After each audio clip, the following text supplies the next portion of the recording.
Non, parce que comme ça faisait un petit moment qu'on essayait et que ça ne marchait pas, on est allé voir la spécialiste de la fertilité, le docteur Marina Brakmar de Ferrer.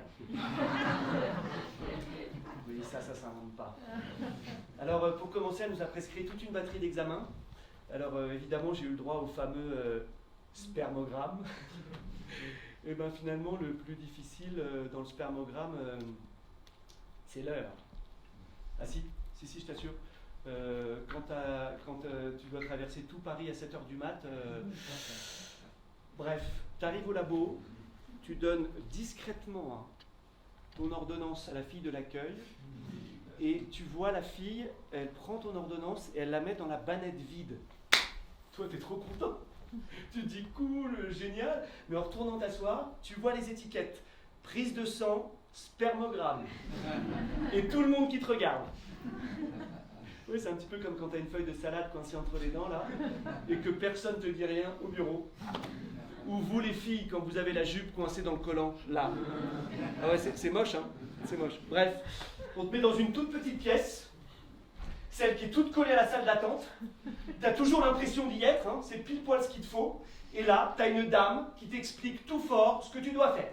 Alors, vous lavez les mains au lavabo, vous nettoyez votre sexe avec la petite lingette antiseptique, et vous mettez tout dans le petit tube sans que ça déborde. Voilà.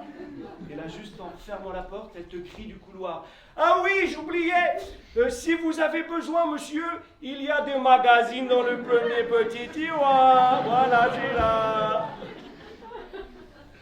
Et ils sont là depuis quand, ces magazines?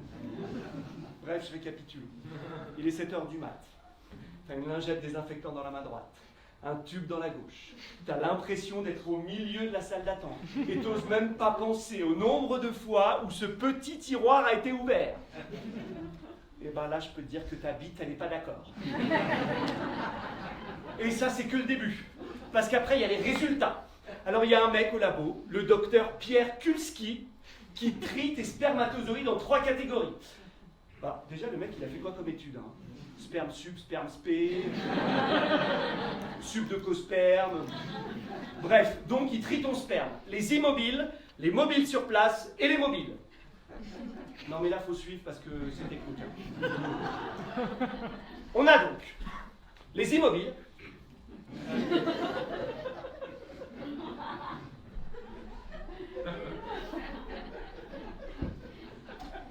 Les mobiles sur place.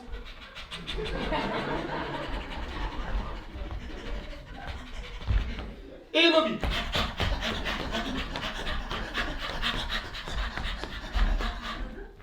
Et là, on t'explique qu'on va supprimer les immobiles et les mobiles sur place et isoler uniquement les mobiles pour augmenter les chances de fécondation.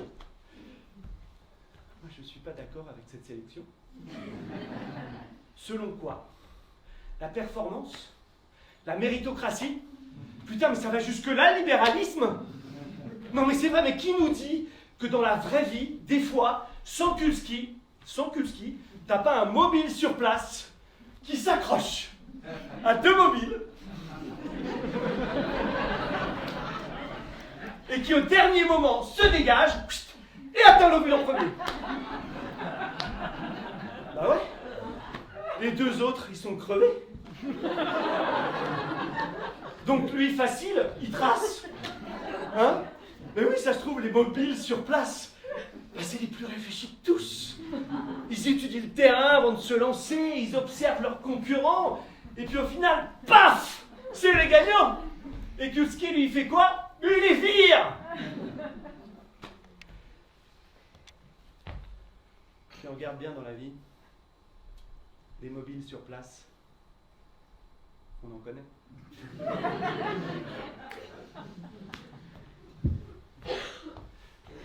Doc Gynéco, par exemple.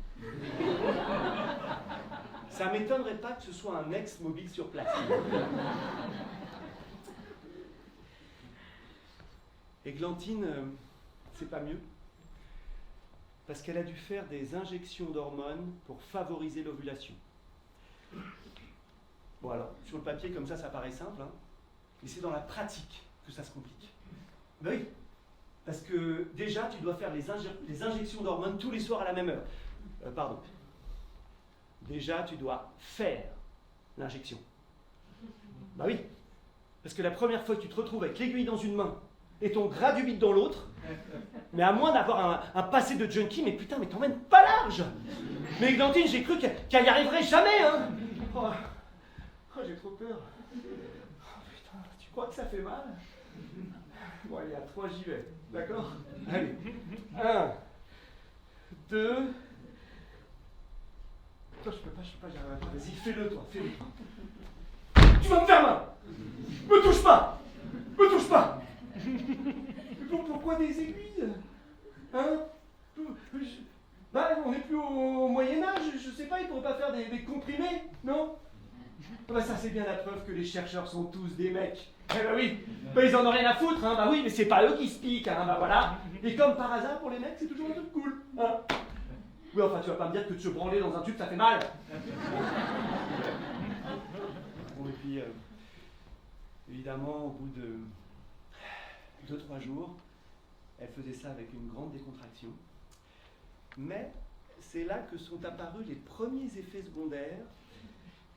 Oui, ça a commencé par les seins, qui, on peut le dire, hein, ont triplé de volume. Oh la vache! Oh là là, bien rond, bien ferme. Wow. Alors on s'emballe pas, hein, parce que très rapidement, c'est l'ensemble du corps qui a rattrapé l'affaire. Et au final, ça s'équilibre. Et en fait, tu te retrouves avec la même femme, mais en beaucoup plus gros. Et ça, c'est rien. Le plus surprenant, c'est l'augmentation du désir sexuel de ta partenaire. Alors bon, je suis pas hyper calé en anthropologie, hein, mais je peux vous dire qu'à ce moment-là, Églantine, elle descendait tout droit du bonobo, les ovaires dans le chignon. Ah non, mais je t'assure, à ce point-là, c'est pas drôle, hein. Tu flippes le soir quand tu rentres chez toi, quoi. C'est comme vivre avec un prédateur sexuel, hein. Tu sais pas où, tu sais pas quand, tu sais pas comment, mais tu sais que tu vas te faire attaquer, hein. Chérie, t'es rentrée? Tu dois être rentrée parce qu'il y a ton scooter en bas.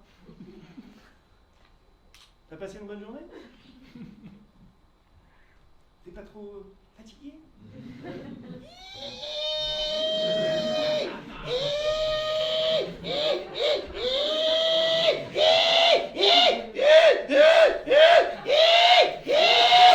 Même le chat, il se planquait.